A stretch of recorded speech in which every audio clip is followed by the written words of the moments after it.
لیے آپ نے بھی کال دی ہے، ڈاکٹر قادری بھی سیاسی جماعتوں کو ایک ہی فرنٹ پہ لے کر آ رہے ہیں، اور ماڈل ٹاؤن سانے کے حوالے سے حکومت پہ ایک پریشر مزید بلڈ اپ کیا جا رہا ہے۔ ماڈل ٹاؤن سانے پہ سر آپ ڈاکٹر قادری کے موقف کو سپورٹ کرتے ہیں؟ دیکھیے، ایک ڈاکٹر طاہر القادری صاحب کی اپنی سیاست ہے، تو اس سیاست ان کی اپنی ہے اور اس میں وہ آزاد ہے۔ وہ جلسہ کرے، وہ جلوس کرے، وہ دھرنا دے دے، وہ ریلی نکالے، وہ احتجاج کر لے، ایز اے شہری اور ایک پارٹی کی حیثیت سے، پارٹی لیڈر کی حیثیت سے یہ ان کا ایک حق ہے۔ نہ آپ اس کو منع کر سکتے ہیں، نہ کوئی اور اس سے یہ حق چھین سکتی ہے، تو اس میں وہ آزاد ہے۔ باقی رہی بات ماڈل ٹاؤن کے واقعہ کا،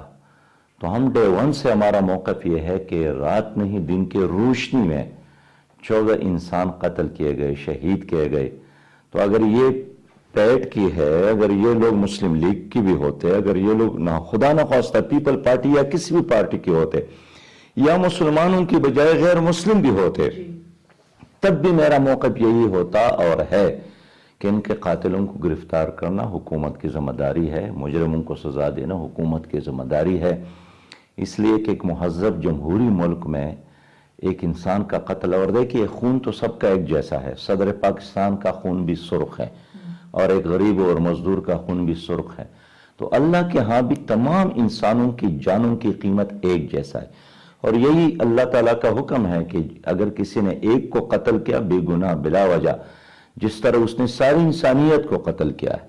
تو ساری انسانیت کو قتل کرنے، اس لیے ایک اسلامی معاشرے میں ایک انسان کا قتل بہت بڑا جرم ہے، جرم عظیم ہے۔ میں آپ کو بات بتاؤں کہ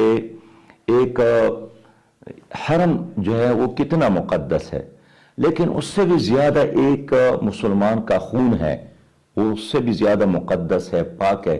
اس لیے کہ اس حرم کا پیغام یہی ہے، مدینہ منورہ کا پیغام یہی ہے کہ مسلمان کی عزت کی جائے، اس کی جان اور مال کی تحفظ کو یقینی بنایا جائے۔ تو میں